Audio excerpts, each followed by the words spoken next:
Number 1 17 प्रधानमंत्री आवास योजना प्रथम किस्ती अकाउंट को आसीब। प्रथम किस्ती टंका देवे प्रधानमंत्री नरेंद्र मोदी। ओडिशा रे हिताधिकारी को आवासर प्रथम किस्ती मिलिब।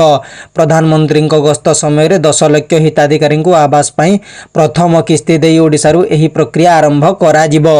ए नै पंचायती राज मंत्री रवि नारायण सूचना देइछंती। प्रधानमंत्री यह ओडिशा रु आरंभ करिबा राज्य पई सौभाग्य बोली मंत्री कहिसंती। हिताधिकारी चयन रे भूल हेले संपृक्त अधिकारी विरोध में कार्यानुष्ठान नियाजिबो। हिताधिकारी चयन पई ग्राम सभा पल्ली सभा को आधार करा जाइयोछि। योग्य लोक ही घर पाइबे यह विश्वास बोली मंत्री कहिसंती। नंबर 2 आज मुख्यमंत्री मोहन चरण माझी ब्रह्मपुर गस्तरे रहिबे। Brahmapur rail station 4 number platform Vande Bharat train लोकार्पण करिवे मुख्यमंत्री।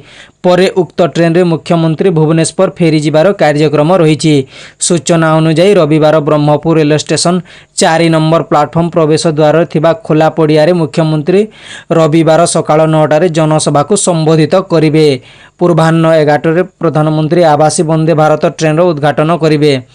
सेथिरे जोग देवा सह उक्त ट्रेन रे भुवनेश्वर फेरिबे। सेथिपाई रेल विभाग जिला प्रशासन पक्षर व्यापक प्रस्तुति करा जाइयोछि। सेपटे मुख्यमंत्री गस्त कार्यक्रम को दृष्टि रे रखी ब्रह्मपुर महानगर निगम कर्मचारी छुट्टी बातिल करा जाइछि। 14 और 15 तारिख 2 दिन महानगर निगम कार्यालय कर्मचारी छुट्टी बातिल करिसंती निगम कर्तृपक्ष। एनई बीएमसी कमिशन निर्देश जारी करिसंती। नंबर 3 आरजी कर हॉस्पिटल ट्रेनिंग डाक्तरों को दुष्कर्म और हत्या घटनार न्याय दाबी में अड़ी बसी आंदोलनरत जूनियर डाक्तरों को भेटी मुख्यमंत्री ममता बानार्जी। से गतकाली हठात आंदोलन स्थल परिदर्शन करी सेमानंक सह आलोचना करिसंती। एही समय रे मुख्यमंत्री ममता कहिसंती मु एठाकू आपणक दीदी भाबरे आसीअछि, मुख्यमंत्री भाबरे नुहे। मो पदवी बड़ नुहे, लोकंक पद सबुठु उपरे। गतकाली प्रबल वर्षारे भी आपण माने एठारे विरोध प्रदर्शन जारी रखिथिले। सेथिपाई मु काली राति सारा सोई नाही। मु एठाकू कहिबाकू आसीछि जे दया करी एपरि करंतु नाही। आपण मानंक समस्त दाबी पूर्ण करबाकू मु प्रतिश्रुति देउछि। मु ए नै सीबीआई को पचारिबी एवं सेमानंकू अनुरोध करिबी। दया करी मते किछि समय दियंतु बोली मुख्यमंत्री ममता बानार्जी कहिसंती। नंबर 4 सुभद्रा योजना को नहीं राज्य सरकार जेतिकी तत्परता देखाउचंती सेतिकी स्थानीय प्रशासन ठारू आरंभ करी जिला प्रशासन पक्षर योजना को नहीं तत्परता वृद्धि पाइछि। सही क्रम रे गाँ तथा दुर्गम गाँ गुड़िकरे मध्य एही योजना को नहीं 21 वर्ष ठारू 60 वर्ष महिलांक मध्य उत्साह देखा जाइछि। तेबे एही योजना रे किभली समस्त हिताधिकारी सफलतार सह निज नाम पंजीकृत करिवे ताकू नहीं राज्य सरकार समस्त प्रयास करुछंती। गत 3 दिन हेला गाँ गाँ रे एही योजना संपर्क में जनसचेतन करिवा पई कंधमाल जिला दारिंगीबाड़ी ब्लॉक अंचल रे 25टी पंचायत रे सुभद्रा रथ बुलुथुबा बेले शनिवार सुधा प्राय 15टी पंचायत रथ बुली सारी गलानी। शनिवार प्लिहेरी समेत ग्रीनबाड़ी दानेकबाड़ी प्लिहेरी एवं सिरकाबोग रे एही रथ पहुंची लोकंकु को सचेतन करिछि। सबुठी सुभद्रा रथ को भव्य संबर्धना जणाउथुवा बेले घंट हुड़हुड़ी सह नड़िया भांगी स्वागत करा जाउछि। एही समय रे सरपंच समिति सभ्य अंगनवाड़ी कर्मी और अन्यान्य पंचायत कर्मचारी माने उपस्थित थिले।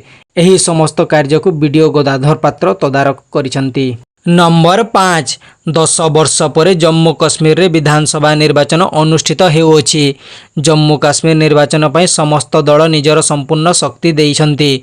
मिशन 50 रे मध्य भाजपा नियोजित अछि। उपत्यकार कमल फूल करने को भाजपा चेष्टा करुअछि। केंद्र स्वराष्ट्र मंत्री अमित शाह परे वर्तमान प्रधानमंत्री नरेंद्र मोदी काश्मीर निर्वाचन बिगुल फुंकिबा को जाउछंती। गतकाली मोदी डोडा ठारे एक रैली रे प्रधानमंत्री मोदी संबोधन करिवे। ऐतिहासिक निर्वाचन कार्यक्रम डोडा स्पोर्ट्स स्टेडियम ठारे अनुष्ठित हेबो।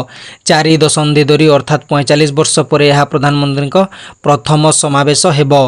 1979 रे इंदिरा गांधी डोडा ठारे एक रैली होइथिला। अनेक दशंधि धरी डोडा आतंकवाद द्वारा प्रभावित होइथिला। एही समावेश पई कड़ा सुरक्षा व्यवस्था करा जाइयोछि। ड्रोन सहित रैली साइट उपरे नजर रखाजिबो। एथिपई समग्र कॉम्प्लेक्स को सील करा जाइयोछि। आखपाख अंचल रे सुरक्षा मध्य वृद्धि करा जाइछि। प्रधानमंत्री समावेश चेनाब अंचल उपरे विशेष प्रभाव पकाइबो। डोडारे प्रधानमंत्री राली चिनाब अंचल उपर विशेष प्रभाव पकाइब। डोडा चिनाब अंचल भारत में प्रसिद्ध। चिनाब अंचल में 8टी विधानसभा आसन रही। एगुड़िक होइछि डोडा, डोडा पश्चिम, भरदबा, कैसर, इंद्रवाल, पादर, नागसानी, रामबान और बानीहल। भाजपार मिशन 50 पाई समस्त आसन गुरुत्वपूर्ण। जम्मूर समस्त 43टी आसन में भाजपा निर्वाचन लड़ुछि। जम्मू काश्मीर 90टी विधानसभा आसन में 3टी पर्यायर मतदान चली। प्रथम पर्याय भोट 18 सेप्टेम्बर होइथिबा बेले द्वितीय और तृतीय पर्याय भोट 25 सेप्टेम्बर और 1 अक्टोबर रे रही। फलाफल 8 अक्टोबर को आसीब। अगस्ट 31 रे जम्मू काश्मीर और हरियाणा विधानसभा निर्वाचन पर निर्वाचन आयोग घोषणा करथिले। एहा परे जम्मू काश्मीर प्रधानमंत्री मोदींकर प्रथम गस्त। डोडा पर पीएम मोदी हरियाणा जिबे। अपराह्न 2टारे कुरुक्षेत्र थीम पार्क रे प्रधानमंत्री मोदी समावेश को संबोधित करिवे। 6 जिल्लारू 23 जन प्रार्थी को भोट देवाई प्रधानमंत्री मोदी जनसाधारण को निवेदन करिवे। एही रैली को ऐतिहासिक करने हरियाणा भाजपा निजर समस्त शक्ति लगाउछि। नंबर 6 प्रधानमंत्री सुरक्षा दायित्व नहीं साधारण प्रशासन विभाग पक्षरु संशोधन तालिका प्रकाश पाइछि। पूर्व तालिका रे जड़े मृत अधिकारी ना रही। एने बीजेडी समालोचना पर तांको स्थान रे जड़े नुआ अधिकारी सामिल होइतिले। से हेले इंडको लैंड ऑफिसर सुब्रत कुमार जेना। तेबे तालिका रे थिबा अन्य समस्त अधिकारी पूर्वपरि स्थान बजाय रखिछन्ति। सूचनायोग्य प्रधानमंत्री नरेंद्र मोदी ओडिशा आसिबे। एने मोदी सुरक्षा पई अधिकारी को दायित्व सब बंटन करा जायछि। एथिरे जड़े मृत एसएस ऑफिसर को दायित्व दिया जाइथिला, जहाकु नै विवाद देखा जाइथिला। साधारण प्रशासन पक्षरु प्रकाशित तालिका रे ओएसएस ऑफिसर स्वर्गत प्रबोध कुमार राउत ना रहितिला। भीड़ नियंत्रण लागि नियोजित हेबाकु थिबा ऑफिसर तालिका ना रे देखिबाकु मिलिथिला। गत 2023 जुलाई 18 रे प्रबोध कुमार मृत्यु हो सारी। कटक एक दुर्घटना शिकार होगा पर मेडिकल चिकित्साधीन अवस्था से प्राण हराइथिले। तेबे एही तालिका को नहीं बीजेडी राज्यसभा एमपी सुल्तादेव सरकार को कड़ा समालोचना करिसेंती। सोशल मीडिया रे से लिखिथिले भगवान भरोसा रे ओडिशार शासन। एहा को बीजेडी समालोचना करिबा सह शासन व्यवस्था उपर मध्य प्रश्न उठाइथिला। एहा परे सरकार नुआ तालिका प्रकाश करिसेंती।